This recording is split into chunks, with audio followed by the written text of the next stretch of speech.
What's wrong with cheese? Don't we need calcium? That's two questions. What's wrong with cheese? Cheese is a block of fat. It's 80, 90% fat. And it has dairy protein, which is the number one cause of food allergy. And it has no dietary fiber. It makes you constipated. And it's full of infection.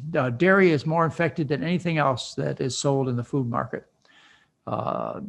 All kinds of things, E. coli, salmonella, all kinds of different infections. Even mad cow is present in dairy foods. So, it's not intended for people. In its original form, it was intended for a baby cow.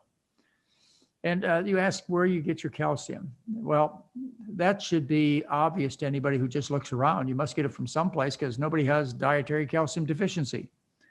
There's no such thing. In other words, no one has ever developed a deficiency disease secondary to eating a low calcium diet. What would be the lowest calcium diet? It would be meat. Meat has almost no calcium in it at all. Dairy has a lot of calcium, but dairy has no iron. Meat has lots of iron. Hey, there's something wrong here. Where do you get, how do you keep your bones healthy? That's really what your question is. How do you keep from having bone fractures? Well, you get your calcium from the same place other animals get their calcium. All calcium comes from the ground. Okay? It dissolves in water solutions in the ground. It's taken up by the roots of a plant and incorporated in the stems and leaves and fruits and flowers of plants. And then animals come and eat the plants. No animal eats ground. So that's how we get our calcium. The same place as an elephant, a giraffe. We get it from plants. There's no such thing as dietary calcium deficiency. Now you ask, what about these rotten bones that people have, this osteoporosis? Well, this is due to a high intake of animal foods. Whole nother discussion.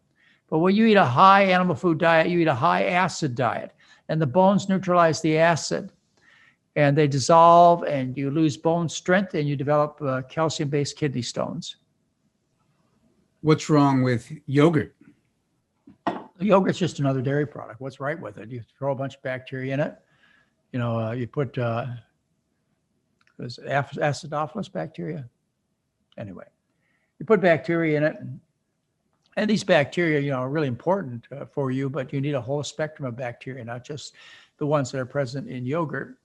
The bacteria are very important, but the kind of bacteria that grow in your intestine depend upon what you feed it. And if you feed your bacteria healthy things like starches, vegetables, and fruits, then you grow bacteria that support your health, your immune system. If you eat a high animal food diet, you develop what we call Clostridium or gram-positive bacteria, which produce carcinogens and cause all kinds of havoc in the system. So to get good bacteria to grow, you need to feed them properly. Back to the food, isn't it? And as far as taking any extra bacterial supplements, probably not necessary. Probably not necessary. So do we need probiotics, and where should we get them? Well, the whole world is full of probiotics, probiotics, bacteria. And of course, you can buy prebiotics in the store, which are the sugars that I just talked to you about that come from carbohydrates. Probably if you wanted to seek out the healthiest probiotics, you would go to Africa and eat rural African poop. Because, and there's actually manufacturing going on in this area. And you may be able to buy rural African poop soon. Because the rural Africans are one of the last large group of people that avoided the traditional Western diseases. They back before probably 1980, they had no gallbladder disease, no obesity, no colon cancer, no multiple sclerosis, no rheumatoid, no heart disease, none of these diseases. And scientists, of course, studied this and realized this. And of course, the rural Africans eat a starch-based diet. Well, what scientists are focusing now are the bacteria in these rural African stools, with the idea that all you have to do is isolate the bacteria of these healthy people and feed it to unhealthy Americans and they'll get well. Never going to happen. But if you're interested in the best poop available, you get it from rural Africa.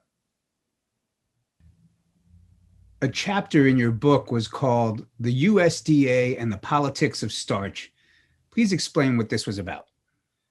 Well, I'm not sure I remember exactly what that was about, but it's been politics along the way. And I think it started with the Surgeon General's report on tobacco and health. That was Luther Terry in 1964. He wrote this commentary that changed the world. Back before 1964, half the population smoked in this country. And since then, intelligent people in particular have quit smoking. So Luther Terry changed the world by his Surgeon General's report. Well, a similar effort was made by George McGovern, the senator from South Dakota. And what he did is he put out a document that was supposed to be similar to the Surgeon General's report in 1964. It was called the Dietary Goals of the United States. And that came out in February of 1977. Before the end of the year, the meat and dairy lobbyists and their money had completely changed the goals around so that it favored eating meat and dairy. And ever since then, they've had horrendous influence. One of the things that they did back in 1977 is they removed the word starch from your vocabulary. Instead, they called it complex carbohydrate. You know, prior to that, you could go to grandma's and find out what kind of starch you were having, potatoes, rice, corn, so on. But with the changing of the name from starch to complex carbohydrate, what's a complex carbohydrate? And in these same dietary guidelines and goals, what they talk about, they don't talk about meat and dairy being bad for you, eating poultry making you sick. What they talk about is foods high in cholesterol and saturated fat. Again, you can't identify those foods. You know, they don't relate to you. So the USDA, for example, is part of their assignment is to give guidance to the public on what to eat to stay healthy. So they have the dietary goals from 1977, the dietary guidelines every 5 years. But their job is also to keep businesses healthy, the agribusinesses. And the agribusinesses seem to have more influence on the actions of the USDA than do the interests in public health. You know, it's a schizophrenic organization. Politics is a big deal. You have tremendous influence, lobbying, campaign donations, et cetera, from the meat and dairy industry. And you know what? They seem to side with the medical industries and the pharmaceutical industries in most of the debates. I wonder why.